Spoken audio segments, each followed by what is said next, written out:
ચાલો બાળકો આપણે ચેપ્ટર 5 ગુજકેટ ચેપ્ટર 5 ચુંબકત્વ અને દ્રવ્ય એમાં આપણે પેલા બે વિડિયો લેક્ચરમાં 21 એમસીક્યુ જોયા હતા. હવે 22મો એમસીક્યુ જોવો. 22મો એમસીક્યુ રકમ વાંચો. બે ચુંબકીય ધ્રુવો વચ્ચેનું અંતર. બે ચુંબકીય ધ્રુવો, દાખલા તરીકે ધારો કે આ એન ધ્રુવ અને એસ ધ્રુવ. ચલો, બંને વચ્ચેનું તમને અંતર આપેલું છે. એ અંતર આર કેટલું આપેલું છે? બે ચુંબકીય ધ્રુવ વચ્ચેનું બળ અને તેમની વચ્ચેનું અંતર 0.1 મીટર હોય. એટલે આ અંતર તમને આપેલું છે 0.1 મીટર અને તેમની વચ્ચે લાગતું બળ આપેલું છે 9.640. ચાલો, મિલી ન્યૂટન. મિલી એટલે 10⁻³ ન્યૂટન છે. જો એક ધ્રુવ બીજાથી 10 ગણો વધુ ક્ષમતા ધરાવતો હોય તો દરેકની ધ્રુવીયતા શોધો. એટલે આના ધ્રુવમાનને જો હું પી કહું તો આનો ધ્રુવમાન એના કરતા 10 ગણું એટલે 10 પી હશે. તો દરેકની ધ્રુવીયતા શોધો. એટલે તમારે આ બંનેની ધ્રુવીયતા શોધવાની છે. એટલે આની ધ્રુવીયતાને હું P1 કહું અને આની ધ્રુવીયતાને હું P2 કહું. એટલે P1 અને P2 શોધવાનું છે. P1 P તો P2 10. ચાલો, હવે તમારો આ કન્સેપ્ટ કયો છે ખબર ને? બે વિદ્યુત ભારો વચ્ચે લાગતા વિદ્યુત બળનું જે સૂત્ર છે ને, F = K Q1 Q2 / R². ચાલો, આ તમારું વિદ્યુત બળ હતું. એવી જ રીતે બે ધ્રુવમાન વચ્ચે લાગતું ચુંબકીય બળ FM, એટલે આ સૂત્ર પરથી જવાનું છે. ચાલો, તો FM બરાબર શું? K ની જગ્યાએ આપણને ખબર છે μ0/4π. ચાલો, Q1 તરીકે P અને Q2 તરીકે 10P, એટલે P1 P2 એટલે P × 10P અપોન બંને વચ્ચેનું અંતર R². ચાલો, હવે તમને ચુંબકીય બળ આપેલું છે ને આમાંથી તમારે શોધવાનું છે P. ચાલો, આ તમને આપેલું છે. ચુંબકીય બળ કેટલું આપેલું છે? 9.604 × 10⁻³ ચાલો, અને આ તમને ખબર છે μ0/4π એટલે 10⁻⁷. એટલે આ કિંમત આપણે મૂકી દઈએ 10⁻⁷. ચાલો, × 10 × P એટલે P² બાય અંતર R કેટલું છે? 0.1 એટલે 10⁻⁻1 કહેવાય ને. ચાલો, 10⁻⁻1 નો વર્ગ. હવે P² ને સૂત્રનો કરતા બનાવો. માટે P² બરાબર, ચાલો, 9.604 10⁻³ ઇન્ટુ ગુણાકારમાં જશે 10⁻² થશે ને, અને છેદમાં -7 + 1 એટલે -6 છેદમાં 10⁻⁶. ચાલો, તો P² = 9.604 અને 10 ની ઘાતાંક જોવો.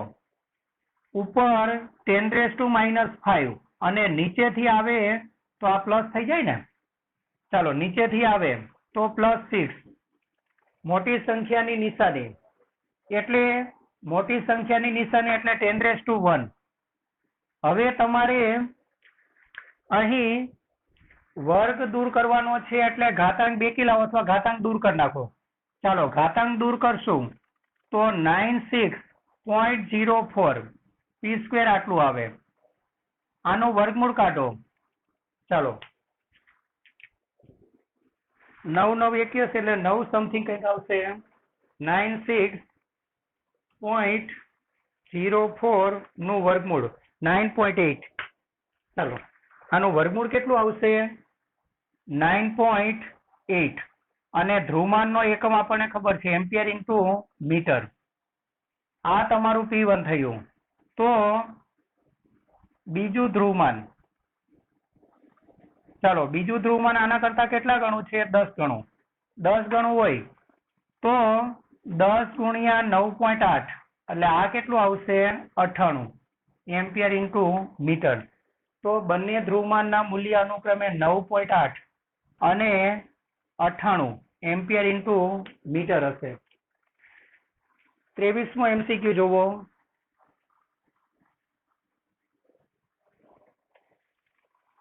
23મો MCQ જોવો. ગરમ કરેલા કેથોડમાંથી ઇલેક્ટ્રોન ઉત્સર્જાય છે અને 2 કિલોવોટ, ચાલો V આપેલું છે, અહીં V બરાબર 2 કિલો એટલે 10⁻³ આટલા વોલ્ટ વડે એ ઇલેક્ટ્રોનને પ્રવેગિત કરવામાં આવે છે અને ઇલેક્ટ્રોનને પ્રવેગિત કરી એટલે ધારો કે તમારું આ નિયમિત ચુંબકીય ક્ષેત્ર, આ નિયમિત ચુંબકીય ક્ષેત્ર અથવા નિયમિત ચુંબકીય ક્ષેત્ર ધારો કે આપણે x અક્ષની દિશામાં લઈ લઈએ. એટલે તમે શું કર્યું, ઇલેક્ટ્રોનને પ્રવેગિત કર્યો અને ઇલેક્ટ્રોનને પ્રવેગિત કરી અને 0.15 ટેસ્લાના નિયમિત ચુંબકીય ક્ષેત્રમાં પ્રવેશે છે. એટલે B આપેલું છે તમને 0.15 ટેસ્લા. ચાલો, ઇલેક્ટ્રોન આ ચુંબકીય ક્ષેત્રમાં પ્રવેશે છે. જો ક્ષેત્ર તેના પ્રારંભિક વેગ સાથે 30નો કોણ બનાવે એટલે આનો વેગ સદિશ એ ચુંબકીય ક્ષેત્ર સાથે, ચાલો કેટલો કોણ બનાવે છે 30, તો ઇલેક્ટ્રોનનો ગતિપથ શોધો. ઇલેક્ટ્રોનનો ગતિપથ એટલે ઇલેક્ટ્રોનની ત્રિજ્યા શોધવાની છે. ચાલો, હવે આપણને ખબર છે કે જો ઇલેક્ટ્રોન ચુંબકીય ક્ષેત્રને સમાંતર પ્રવેશેલો હોત તો એ વિચલન પામ્યા વગર, એના ઉપર ચુંબકીય બળ ન લાગે તો વિચલન પામ્યા વગર સીધે સીધો ગતિ કરે. જો લંબ રૂપે પ્રવેશે તો સાયક્લોટ્રોનના સિદ્ધાંત મુજબ એનો પથ વર્તુળાકાર થાય અને અમુક કોણે પ્રવેશે તો એનો પથ સ્પાઇરલ આકારનો થાય. બરાબર? ચાલો, એટલે આમાં તમારે ત્રિજ્યા શોધવાની છે, ત્રિજ્યા R શોધવાની છે. તો સાયક્લોટ્રોનના સિદ્ધાંત મુજબ mv²/r બરાબર qvb. એટલે પહેલા આપણે qvb એના પરથી પહેલા v શોધી લ્યો. તો આપણને ખબર છે કે જ્યારે આપણે વોલ્ટેજ વડે પ્રવેગિત કરીએ ત્યારે ઇલેક્ટ્રોનને મળતી ઉર્જા EV એ ગતિ ઉર્જા રૂપે હોય છે. ચાલો, ઇલેક્ટ્રોનને મળતી ઉર્જા એ ગતિ ઉર્જા રૂપે હોય છે. v² ને સૂત્રનો કરતા બનાવો, આ ગુણાકારમાં જાય તો v² બરાબર 2ev/m ઇલેક્ટ્રોનનું દળ. ચાલો સ્ક્વેર દૂર કરો તો v બરાબર √2ev/m. ચાલો કિંમત મૂકીને સાદરૂપ આપી દઈએ. ચાલો બધી કિંમત મૂકીને સાદરૂપ આપો. 2 ઇલેક્ટ્રોનનો વીજભાર આપણને ખબર છે 2, ઇલેક્ટ્રોનનો વીજભાર 1.6 10⁻⁻⁹ કેટલા વોલ્ટ વડે પ્રવેગિત કરેલો છે 2 × 10⁻³ ચાલો 2 × 10⁻³ અને ઇલેક્ટ્રોનનું દળ 9.1, પણ તમને આ રકમમાં 9 લેવાનું કીધેલું છે 10⁻31. ચાલો ઉપર 16 દુ 32 દુ 64 એટલે ઉપર આવશે 6.4 અને 10⁻⁻ જુઓ, ઘાતાંક કેટલી થઈ જશે 19 માંથી 3 કાઢી નાખો એટલે 16 થશે ને, મોટી સંખ્યા નિશાની માઇનસ અને 31 નીચેથી ઉપર આવે એટલે પ્લસ. ચાલો અને નીચે 9 રહેવા દો, આનું વર્ગમૂળ નીકળશે ને આનું બી વર્ગમૂળ 8 કાઢીએ ને આનું 3 એટલે આ રીતે એ રીતે મેન્ટેન કરજો. ચાલો બાકી શું રહેશે 6.4/9 અને 10⁻31 માંથી 16 કાઢો એટલે 15, મોટી સંખ્યાની નિશાની એટલે પ્લસ, 15 દુ 30 ને 31 ને. ચાલો હવે આ પોઈન્ટ દૂર કરો એટલે 10⁻14 થઈ જાય. એટલે આ તમારું પદ કેટલું આવશે 64/9 અને 10 ની કેટલી ઘાત 14. ચાલો હવે તમારે વર્ગમૂળ કાઢવાનું છે, તો આપણને v કેટલું મળશે?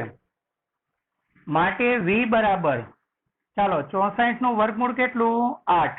આનું વર્ગમૂળ 3 ગુણ્યા 10 ની 7 ઘાત. ચાલો 8 ભાગ્યા 3 એટલે 8 ભાગ્યા 3 એટલે 2.666 એટલે આ તમારું આવે 2.67 ઇન્ટુ 10⁷ મીટર પર સેકન્ડ.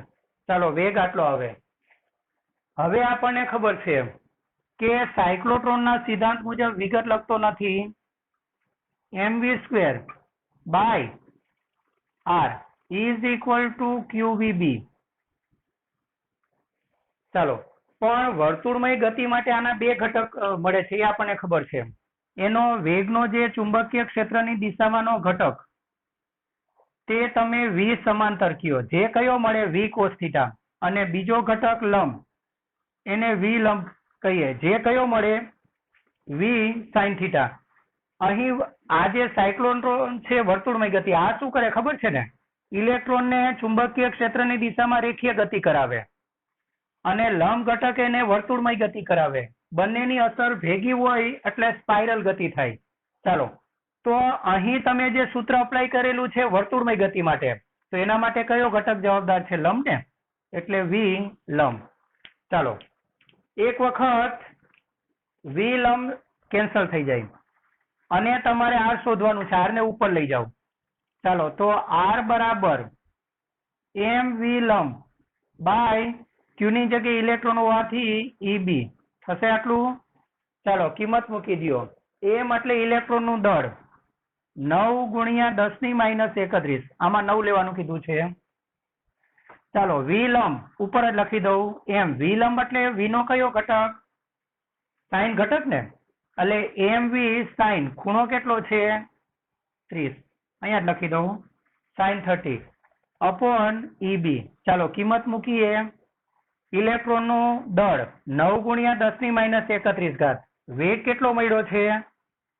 2.67 10⁻7 સાઈન 30 1/2 અને છેદમાં ચાલો 1.6 10⁻19 ઇલેક્ટ્રોનનો વીજભાર અને ચુંબકીય ક્ષેત્ર બી આ બે છેદમાં છે.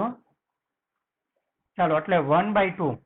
ચાલો ઇલેક્ટ્રોનનો આ ચુંબકીય ક્ષેત્ર 0.15 ટેસ્લા. ચાલો સાદુરૂપ આપી દઈએ. સાદુરૂપ આપીએ તો 2.67 ગુણ્યા 9 ભાગ્યા 1.6 ભાગ્યા 0.15 ભાગ્યા 2. ચાલો એટલે 49.99 એટલે આ તમારું આવે છે 49.99 અને 10 ની ઘાતાંક જુઓ, 10 ની ઘાતાંક -31 પ્લસ 7 ઉપરથી 19 આ નીચેથી 19 આવે તે પ્લસમાં જાય. ચાલો એટલે ઘાતાંક તમારી કેટલી આવશે? 31 -7 -19 એટલે 5 ઘાત અને મોટી સંખ્યાની નિશાની એટલે માઇનસ. ચાલો એટલે આ તમે રાઉન્ડ ઓફ કરો તો 50. 10 ની માઇનસ કેટલી ઘાત આવી? 5 ને. આને રાઉન્ડ ઓફ કરો એટલે r તમારું કેટલું આવે? 5 ગુણ્યા 10 ની -4 ઘાત મીટર. ચાલો આપણો જવાબ આટલો આવે. 4 ગુણ્યા 10 ની 5 ગુણ્યા 10 ની -4 ઘાત મીટર. ચાલો આગળ વધીએ.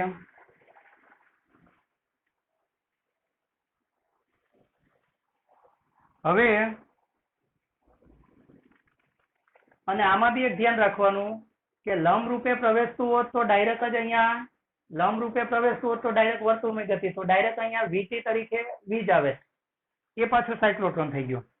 ચાલો આગળ 24મો MCQ જોવો.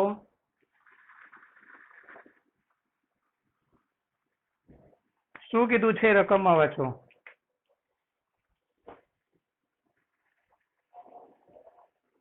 ખૂબ જ અગત્યનું આ એમસીક્યુ ખૂબ જ અગત્યનું. અમુક એમસીક્યુ ખાસ કરજો.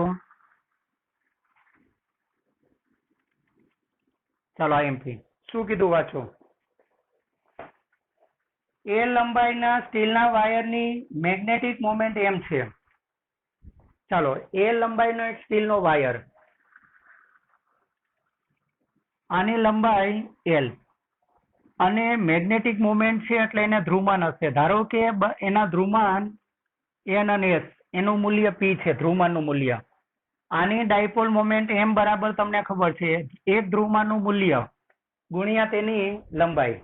ચાલો હવે શું કરવાનું, પછી તેને વર્તુળાકાર ખોટું લખેલું છે, વર્તુળાકાર લખો તો શૂન્ય થઈ જાય. ચાલો પછી તેને અર્ધવર્તુળાકાર ચાપમાં વાળવામાં આવે તો નવી મેગ્નેટિક મોમેન્ટ કેટલી હશે? ઘણી વખત આવી ગયું છે. ચાલો આને આપણે શેમાં કન્વર્ટ કરીએ છીએ? અર્ધવર્તુળાકાર ચાપમાં. હવે તમે આને અર્ધવર્તુળાકાર ચાપમાં કન્વર્ટ કરશો તો એના બંને ધ્રુવમાન અહીંયા જતા રહેવાના છે અને લગભગ આપણે આગળના એમસીક્યુમાં બી લગભગ આ ટાઈપનું જોયેલું છે. અને ધારો કે એની ત્રિજ્યા કેટલી મળે છે? આર. બરાબર. તો નવી ડાયપોલ મોમેન્ટને હું શું કહી દઉં? એમ ડેશ. ચાલો નવી ડાયપોલ મોમેન્ટનું એમ ડેશ કહી દઉં તો એમ ડેશ બરાબર શું? ધ્રુવમાનનું મૂલ્ય અને બંને ધ્રુવમાન વચ્ચેનું અંતર આર પ્લસ આર એટલે 2r. હવે તમારે જવાબ એલ સ્વરૂપમાં લાવવાનો છે. તો આપણને ખબર છે કે લંબાઈ એલ એ આ જે તાર હતો તે અર્ધ પરિઘમાં કન્વર્ટ થયેલો છે એટલે અર્ધ પરિઘની લંબાઈ એટલે પાય આર. પૂર્ણ પરિઘ હોત તો 2 પાય આર. ચાલો આર ને લોપ કરીને એલ લાવવું છે તો આર બરાબર શું? એલ અપોન પાય. ચાલો માટે નવી ચુંબકીય ડાયપોલ મોમેન્ટ એમ ડેશ બરાબર ધ્રુવમાન પી ઇન્ટુ 2 ઇન્ટુ આર તરીકે એલ અપોન પાય. ચાલો હવે તમારે મૂળ ડાયપોલ મોમેન્ટ એમ મૂકવા માટે જે પદ જોઈએ છે પી અને એલ એને ભેગું કરી નાખો. બાકી શું રહેશે? 2 અને છેદમાં પાય. પણ પીએલ એટલે તમારું શું? એમ. તો નવી ડાયપોલ મોમેન્ટ એમ ડેશ બરાબર 2, પીએલ બરાબર એમ બાય પાય. તો નવી ડાયપોલ મોમેન્ટ તમને કેટલી મળવાની? 2m બાય પાય. ચાલો આગળ.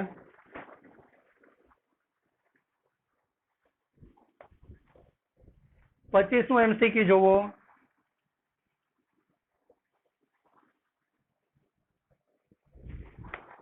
શું કીધું વાંચો. એ લંબાઈના અને એમ ધ્રુવીય ક્ષમતાના, ધ્રુવીય ક્ષમતા એટલે ધ્રુવમાન, બે ગજિયા ચુંબકને એકબીજા સાથે કાટખૂણે મૂકેલા છે. એકનો ઉત્તર ધ્રુવ બીજાના દક્ષિણ ધ્રુવને સ્પર્શે છે તો તંત્રની મેગ્નેટિક મોમેન્ટ શોધો. ચાલો બહુ સરળ દાખલો. બે ચુંબકીય ધ્રુવોને પરસ્પર કાટખૂણે મૂકેલા છે અને ધારો કે આ એસ આયન, તો એસ સાથે કોણ સ્પર્શે છે? એન. બરાબર. અને ડાયપોલ મોમેન્ટની દિશા તમને ખબર છે. ડાયપોલ મોમેન્ટની દિશા કઈ હોય? તો એસ થી એન એટલે આની ડાયપોલ મોમેન્ટ આ બાજુ હશે, આની ડાયપોલ મોમેન્ટ આ. ચાલો એટલે ડાયપોલ મોમેન્ટ m1 બંને એક સરખા છે એમ જ, m1 અને m2 આ પણ એમ જ છે. ચાલો બંને પરસ્પર લંબ છે તો એની પરિણામી ડાયપોલ મોમેન્ટ કેટલી થાય? પરિણામી ડાયપોલ મોમેન્ટ. તો પરિણામી ડાયપોલ મોમેન્ટનું સૂત્ર આપણને ખબર છે.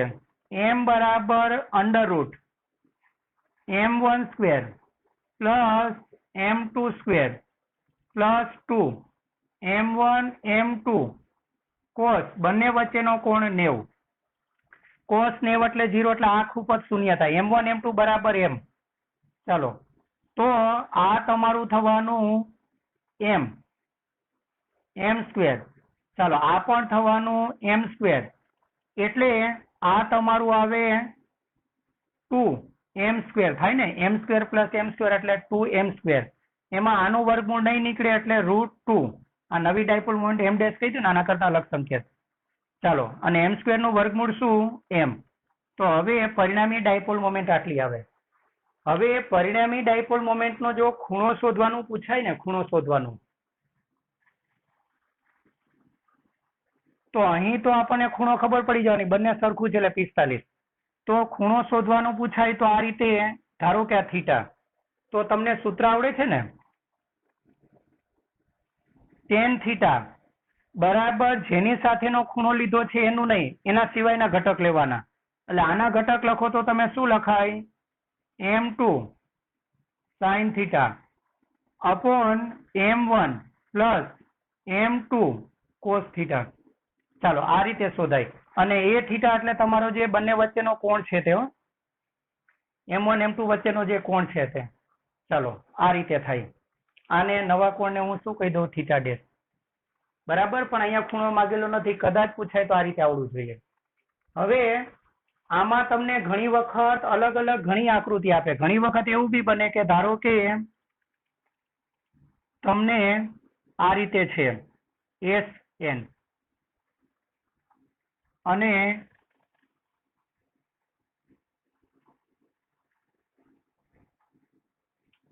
ચાલો આ બાજુ SN અને આ ખૂણો તમને 30 નો આપ્યો છે, તો તમે અહીંયા ખૂણો કેટલો લેશો? ડાયપોલ મોમેન્ટની દિશા કઈ હોય? S થી N તરફ ને, એટલે આ ડાયપોલ મોમેન્ટની દિશા આ કહેવાય, આ M1 કહી દઉં, અને આ ડાયપોલ મોમેન્ટની દિશા આ બાજુ હોય.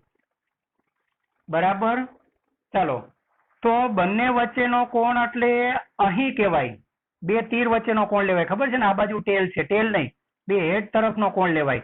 અહીંયા પણ કોણ નો લેવાય. શું કામ? કારણ કે હેડ અને ટેલ, અહીંયા બે ટેલ, અહીં ટેલ અને હેડ, આ નહીં, બે હેડ વચ્ચેનો કોણ લેવાય. તો આ બે કોણ, આ કોણ કેટલો? 120.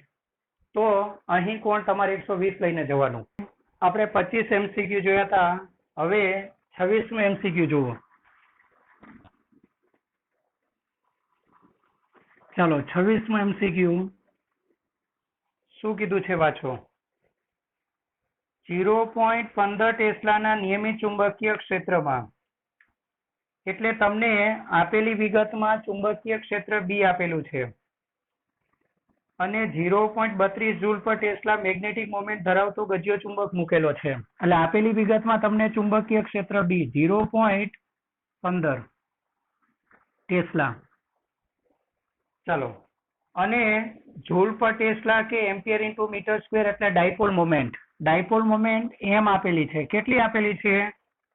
0.32 જૂલ પર ટેસ્લા.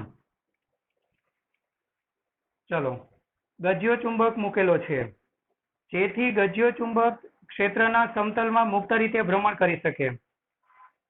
ત્યારે સ્થાયી અને અસ્થાયી સંતુલનમાં ચુંબકની સ્થિતિ ઉર્જા અનુક્રમે ખાલી જગ્યા અને ખાલી જગ્યા.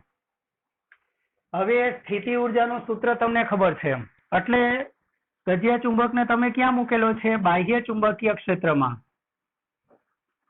બરાબર, ગજ્યા ચુંબકને તમે બાહ્ય ચુંબકીય ક્ષેત્રમાં મૂકેલો છે. તો એનું ટોર્કનું સૂત્ર આપણને ખબર છે, ટો બરાબર mb sin થીટા. સ્થિતિ ઉર્જાનું સૂત્ર u બરાબર માઇનસ mb અદિશ રાશિ એટલે કોસ વિધેય આવે. બરાબર, ચાલો હવે તમારે ચુંબકની સ્થિતિ ઉર્જા સ્થાયી અને અસ્થાયી સંતુલનમાં. સ્થાયી સંતુલન ક્યારે કહેવાય? સ્થાયી સંતુલનમાં. ચાલો, સ્થાયી સંતુલન ક્યારે કહેવાય? તો જ્યારે ગજ્યા ચુંબકનો n ધ્રુવ ચુંબકીય ક્ષેત્રની દિશામાં ગોઠવાય, એટલે ડાયપોલ મોમેન્ટ તો આ દિશામાં કહેવાય ને, S થી N તરફ. એટલે જ્યારે ડાયપોલ મોમેન્ટ અને ચુંબકીય ક્ષેત્ર વચ્ચેનો કોણ શૂન્ય હોય ત્યારે સ્થાયી સ્થિતિ કહેવાય, સ્થાયી સંતુલન કહેવાય. અને એ વખતે ચુંબકનો n ધ્રુવ એ ચુંબકીય ક્ષેત્રની દિશામાં હશે અને S ધ્રુવ ચુંબકીય ક્ષેત્રની વિરુદ્ધ દિશામાં, અને ડાયપોલ એ ચુંબકીય ક્ષેત્રને સમાંતર ગોઠવાયેલો હશે. ચાલો હવે આપણે આ લખી દઈએ. સ્થિતિ ઉર્જા U બરાબર માઇનસ m એટલે 0.32, ચાલો b એટલે 0.15 અને cos 0 ઇઝ ઇક્વલ ટુ 1. ચાલો cos 0 ઇઝ ઇક્વલ ટુ 1 એટલે આ તમારું પદ કેટલું આવશે? 0.32 ગુણ્યા 0.15 ગુણ્યા 1 એટલે 0.048. ચાલો માઇનસ 0.048 જૂલ. તો એ સ્થિતિ ઉર્જા આટલી હશે. હવે અસ્થાયી સંતુલન. ચાલો અસ્થાયી સંતુલનમાં, અસ્થાયી સંતુલન કોને કહેવાય આપણને ખબર છે કે જ્યારે ગજ્યો ચુંબક એવી રીતે ગોઠવાય, ચુંબકીય ક્ષેત્રને સમાંતર એવી રીતે ગોઠવાય કે એને એસ ધ્રુવ એ ચુંબકીય ક્ષેત્રની દિશામાં હોય ને એન ધ્રુવ ચુંબકીય ક્ષેત્રની વિરુદ્ધ દિશામાં હોય. હવે ડાયપોલ મોમેન્ટની દિશા કઈ હોય? એસ થી એન ને. ચાલો તો ડાયપોલ મોમેન્ટ એમ અને બી વચ્ચેનો કોણ 180 હોય ત્યારે અસ્થાયી સંતુલન કહેવાય. ચાલો એટલે આમાં કોણ કેટલો લેવાનો થાય? 180. તો હવે આ સ્થિતિમાં સ્થિતિ ઉર્જાને હું યુ ડેશ કહું. ચાલો આનું સૂત્ર તમને ખબર છે, માઇનસ એમ તરીકે 0.32, બી તરીકે 0.15 અને કોસ 180. ચાલો આ થશે માઇનસ, આ બંનેનો ગુણાકાર આવે છે 0.048, કોસ 180 એટલે -1, માઇનસ માઇનસ પ્લસ 0.048 જૂલ. ચાલો આનો જવાબ આટલો આવે. હવે 27મો MCQ જોવો. શું કીધું વાંચો? એક ગજિયા ચુંબકનું તાપમાન વધારતા તેની ચુંબકીય ચાકમાત્રા 19% ઘટાડો થાય છે. તો નવો આવર્તકાળ કેટલો? ચાલો આપણે T1, ચાલો આવર્તકાળ T1, શરૂઆતનો આવર્તકાળ T1, ત્યારે ડાયપોલ મોમેન્ટ M1 કેટલી લઈ લેશું? M1 બરાબર M લઈ લઈએ. ચાલો આવર્તકાળ T ડેશ, નવા આવર્તકાળને T2 કહીએ. ચાલો ને જે આપણે શોધવાનું છે નવો આવર્તકાળ. સવાલ વાંચો. એક ગજિયા ચુંબકનું તાપમાન વધારતા તેની ચુંબકીય ચાકમાત્રા, તાપમાનથી આમાં ફરક પડે એટલે આનો આની સાથેનો સંબંધ લેવાનો, 19% ઘટાડો થાય છે. તો નવો આવર્તકાળ એટલે નવો આવર્તકાળ T2 શોધવાનો. ચાલો બરાબર, નવો આવર્તકાળ T2 શોધવાનો, પ્રતિશત શોધવાનું છે, આમાં ઓપ્શન નથી આપ્યા, પ્રતિશત ફેરફાર. અને M2 કેટલા છે? M2 ચાલો ત્યારે M2 હવે ઘટાડો એટલે M1 ઘટાડો એટલે માઇનસ કેટલાનો ઘટાડો? 19%નો. ચાલો 19% એટલે 0.19 ના છેદમાં 100 એટલે 0.19 M. ચાલો M કોમન નીકળે એટલે 1 માઇનસ 0.19. ચાલો 1 માંથી 0.19 જાય એટલે 0.81 M. મોટી સંખ્યા નિશાની એટલે પ્લસ, એટલે નવી ડાયપોલ મોમેન્ટ આટલી થાય. તો આવર્તકાળમાં પ્રતિશત ફેરફાર શોધવાનો છે. આનો પ્રતિશત ફેરફાર આપ્યો છે તો આનો શોધવાનો. હવે આવર્તકાળનો પ્રતિશત ફેરફાર એટલે આપણને ખબર છે. ચાલો આવર્તકાળનો પ્રતિશત ફેરફાર એટલે T2 minus T1 upon T1. ચાલો આ રીતે જવાનું છે. હવે આવર્તકાળ T નું સૂત્ર આપણને ખબર છે, 2π √ I અપોન MB. ચાલો આમાં બદલાતી વસ્તુ માત્ર એક જ, કઈ?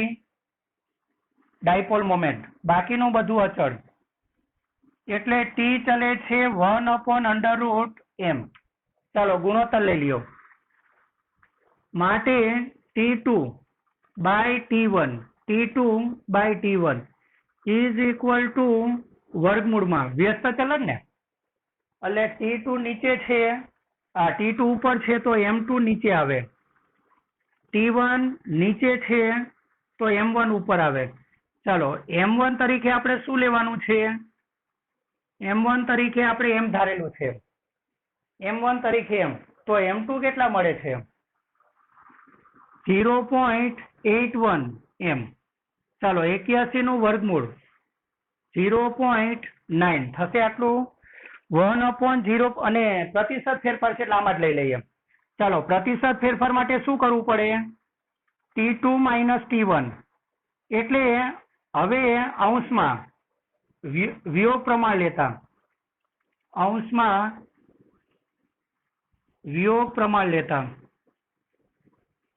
ચાલો વિયોગ પ્રમાણ લઈએ તો આપણું આ પદ શું આવે? T2 - T1 / T1 આવડે છે ને? ચાલો આ બાજુ 1 - 0.9 / 0.9 અને પ્રતિશત ફેરફાર માટે બંને બાજુ 100 વડે ગુણી દો. ચાલો પ્રતિશત ફેરફાર એટલે આના પ્રતિશત ફેરફાર T2 - T1 / T1 ગુણ્યા 100. તો પેલી બાજુ આનું સાદરૂપ ગુણ્યા 100 કરો. સાદરૂપ કેટલું થાય? 1 - 0.9 એટલે 0.1 / 0.9 ગુણ્યા 100 એટલે 1/900. ચાલો એટલે આપણે કરવાનું છે 100/9 એટલે 11.11%. ચાલો 11.11% આટલો ફેરફાર થાય. 28મો MCQ જોવો શું કીધું છે વાંચો. પેરામેગ્નેટિક ક્ષારમાં આટલી અણુકીય ડાયપોલ છે. ચાલો અણુકીય ડાયપોલને સ્મોલ n વડે દર્શાવી દો. અણુકીય ડાયપોલ એને સ્મોલ n વડે દર્શાવી દો. કેટલી છે અણુકીય ડાયપોલ? 2 × 1024. એટલે પેરામેગ્નેટિક ક્ષારમાં ટોટલ આટલા પરમાણુ છે કે આટલા અણુ છે. તે દરેકની ડાયપોલ મોમેન્ટ, ચાલો દરેકની ડાયપોલ મોમેન્ટ એને સ્મોલ m કહી દો. કેટલી છે? 1.5 × 10⁻23. 1.5 × 10⁻23 અને એકમ છે એમ્પિયર ઇન્ટુ મીટર સ્ક્વેર. તો શું શોધવાનું છે વાંચો જોઈ. આ નમૂનામાં સંતૃપ્ત મેગ્નેટાઇઝેશન શોધો. બહુ સરળ.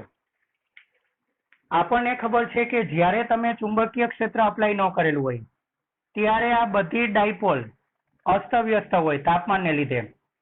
હવે ચુંબકીય ક્ષેત્ર અપ્લાય કરો અને જેમ જેમ ચુંબકીય ક્ષેત્ર તમે બી વધારો, ચાલો બી વધારતા જઈએ તેમ તેમ વધુ ને વધુ ડાયપોલ ચુંબકીય ક્ષેત્રને સમાંતર ગોઠવાઈ જાય. જ્યારે બધી ડાયપોલ ચુંબકીય ક્ષેત્રને સમાંતર ગોઠવાઈ જાય, જ્યારે બધી ડાયપોલ ચુંબકીય ક્ષેત્રને સમાંતર ગોઠવાઈ જાય ત્યારે તેને સંતૃપ્ત મેગ્નેટાઇઝેશન કહેવાય. ચાલો એ સંતૃપ્ત મેગ્નેટાઇઝેશનને કેપિટલ M વડે દર્શાવી દઈએ. સંતૃપ્ત મેગ્નેટાઇઝેશન કેપિટલ M. ચાલો એ ક્યારે મળે? જો 2 ડાયપોલ એક દિશામાં ગોઠવાય તો એની ડાયપોલ મોમેન્ટ 1 × 2, 3 ગોઠવાય તો ગુણ્યા 3. ચાલો બધી જ ગોઠવાય તો ગુણ્યા n.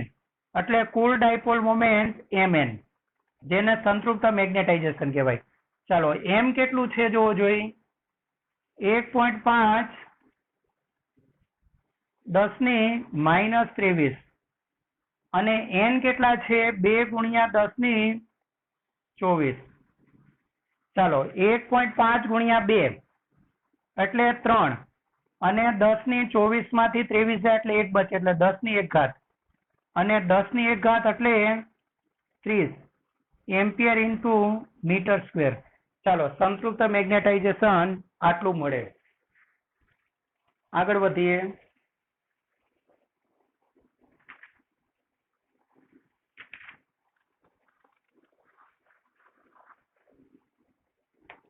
ચાલો 29મો MCQ શું કીધું છે વાંચો. રકમમાં ભૂલ છે એટલે મેં ઉપર સુધારીને લખી દીધેલું છે. ટોરોઇડની અંદરનો અવકાશ ટંગસ્ટન દ્વારા ભરેલો છે, જેની સસેપ્ટિબિલિટી એટલે ચુંબકીય સસેપ્ટિબિલિટી એટલે કાઈ m આપેલું છે. કેટલા આપેલા છે જોવું જોઈએ 6.8. ચાલો ચુંબકીય સસેપ્ટિબિલિટી 6.8 ઇન્ટુ 10⁻⁵ છે. તો શું શોધવાનું છે વાંચો જોઈએ. ટોરોઇડ છે હો. તો ચુંબકીય ક્ષેત્રમાં થતો વધારો ટકામાં કેટલો થશે? આપણને ખબર છે કે સોલેનોઇડ કે ટોરોઇડની અંદર જ્યારે કોઈ દ્રવ્ય ભરેલું ન હોય, ખાલી અવકાશ હોય, ત્યારે જે ચુંબકીય ક્ષેત્ર હોય એના કરતા નરમ લોખંડ જેવું કોઈ દ્રવ્ય ભરો ત્યારે ચુંબકીય ક્ષેત્ર વધી જાય. ચાલો, એટલે ચુંબકીય ક્ષેત્રમાં થતો પ્રતિશત વધારો શોધવાનો છે. એટલે ચુંબકીય ક્ષેત્રમાં પ્રતિશત વધારો. ચાલો, તો આનું સૂત્ર આપણને ખબર છે. ચુંબકીય ક્ષેત્રની હાજરીમાં ચુંબકીય ક્ષેત્ર. આના પરથી ખરેખર પ્રતિશત એટલે સાપેક્ષ ત્રુટિ. તાપમાનની પ્રતિશત ત્રુટિ હોય તો ડેલ્ટા ટી બાય ટી લઈએ ને, અને ડેલ્ટા ટી માં પહેલા અંતિમ લેવાય પછી પ્રારંભિક અપોન પ્રારંભિક. આમાં શું લેવાનું? ડેલ્ટા બી.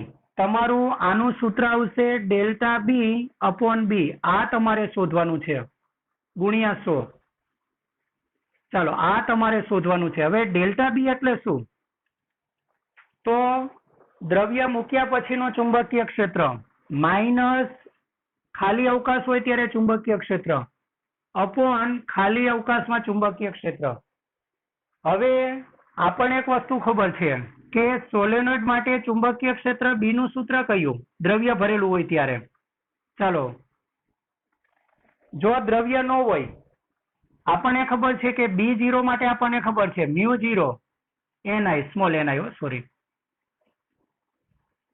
આ ક્યારે? વચ્ચે કોઈ દ્રવ્ય ભરેલું ન હોય ત્યારે. અને વચ્ચે દ્રવ્ય ભરેલું હોય તો ચુંબકીય ક્ષેત્ર બી નું સૂત્ર આપણને ખબર છે. બી બરાબર મ્યુ માધ્યમની પરમિએબિલિટી ઇન્ટુ ni. ચાલો, હવે આપણે સાપેક્ષ લાવવા પ્રયત્ન કરો. આપણને એક વસ્તુ ખબર છે, mu R is equal to સાપેક્ષ પરમિએબિલિટી ઇઝ ઇક્વલ ટુ માધ્યમની છેદમાં શૂન્યાવકાશની પરમિએબિલિટી. ચાલો, આને સૂત્રનો કરતા બનાવો. એટલે મ્યુની જગ્યાએ આપણે શું લખી શકશું? ચાલો, મ્યુની જગ્યાએ આપણે શું લખી શકશું? μ0 મ્યુ આર μ0. આ ગુણાકારમાં જાય ને એટલે મ્યુ આર ઇન્ટુ μ0 અને બાકી શું રહેશે? ni. હવે બી ને B0 સ્વરૂપમાં લાવવું છે તો જ અંશ અને છેદમાંથી અનુરૂપ પદ કેન્સલ થઈ જશે ને. ઉપરથી જો μ0 ni ઇઝ ઇક્વલ ટુ તમારું B0 થશે આટલું. ચાલો, તો દ્રવ્યની હાજરીમાં ચુંબકીય ક્ષેત્ર એ દ્રવ્યની ગેરહાજરીમાં ચુંબકીય ક્ષેત્ર B0 હોય તેના કરતા મ્યુ આર ગણું થાય. આવું અર્થઘટન થાય. ચાલો, હવે પ્રતિશત વધારો એને આપણે સંકેત આપી દો ને આ રીતે. એટલે દર વખતે ઓલું અને ગુણ્યા 100 પ્રતિશતમાં. ચાલો, પ્રતિશત વધારો એટલે સંકેત આપી દઈએ. બી માઇનસ આ બી ની જગ્યાએ શું લખશું? Mu R B0 minus B0 upon B0 થશે ગુણ્યા કેટલા? 100 પ્રતિશત માટે. ચાલો, હવે શું કરશું? બધામાંથી B0 કેન્સલ થાય. હવે તમને મ્યુ આર નહીં, શું આપેલું છે રકમમાં? કાયમ. તો mu R is equal to 1 plus કાયમ. એ આપણને ખબર છે. આ આપણે મ્યુ આર ની જગ્યાએ મૂક્યું. માઇનસ આમાંથી B0 કેન્સલ થયું એટલે 1 અને છેદમાં 1. છેદનું 1 નહીં લખો તો ચાલશે. ગુણ્યા 100. ચાલો, પ્લસ 1 માઇનસ 1 કેન્સલ થાય. કાયમ ગુણ્યા 100. ચાલો, કાયમ કેટલા છે? 6.8 ઇન્ટુ 10⁻⁵ ગુણ્યા આના માટે 10⁻² એટલે 10⁻³ ને. ચાલો, 6.8 10⁻³ -3 દૂર કરો એટલે 1 અને બાકીની બે માઇનસ ઘાતાંક માટે 2 શૂન્ય એટલે 0.0068% વધારો થાય. એટલે ચુંબકીય ક્ષેત્રમાં આટલો વધારો થાય. ચાલો, આમાં ઓપ્શન આપેલો છે એટલે કયો ઓપ્શન આવશે તમારો જોવો જોઈએ. 0.068 0. 0068. ચાલો -3 ને આ 5 માંથી 2 જાય એટલે 3 બરાબર છે એટલે 1. એટલે કયો ઓપ્શન આવશે? Option C. ચાલો હવે છેલ્લું એક MCQ થિયરિકલ છે, ખૂબ જ નાનું, એ લઈ લઈએ. રકમ વાંચો. એપ્સાઇલોન આર અને મ્યુ આર અનુક્રમે પરમિટિવિટી અને સાપેક્ષ પરમિટિવિટી અને સાપેક્ષ પરમિએબિલિટી છે. તો નીચેનામાંથી ડાયામેગ્નેટિક પદાર્થ માટે કયા મૂલ્ય હોઈ શકે? હવે ડાયામેગ્નેટિક પદાર્થ માટે મ્યુ આર નું મૂલ્ય તમને ખબર છે, 0 કે એના કરતા મોટું પણ 1 કરતા નાનું. ચાલો, અને એપ્સાઇલોન આર 1 કરતા મોટું હોય. તો હવે તમારું આ મૂલ્ય કયામાં જુઓ? મ્યુ આર 1 કરતા નાનું હોય એ તમને ઓપ્શન સી અને ડી માં આપેલું છે, સી અને ડી માં, બરાબર. અને એપ્સાઇલોન આર એ મ્યુ આર કરતા મોટું હોય તો એ તમારો કયો ઓપ્શન બંધ બેસતો આવે છે? સી. એટલે એપ્સાઇલોન આર બરાબર 1.5 અને મ્યુ આર 0.5. ચાલો, તમારે આમાં જવાબ સી આવે. ચાલો, આ ચેપ્ટરમાં લગભગ તમામ ટાઈપના MCQ આવે એવો પ્રયત્ન કરેલો છે. આ બધા જ MCQ સમજીને આપણે સારી રીતે કરવા.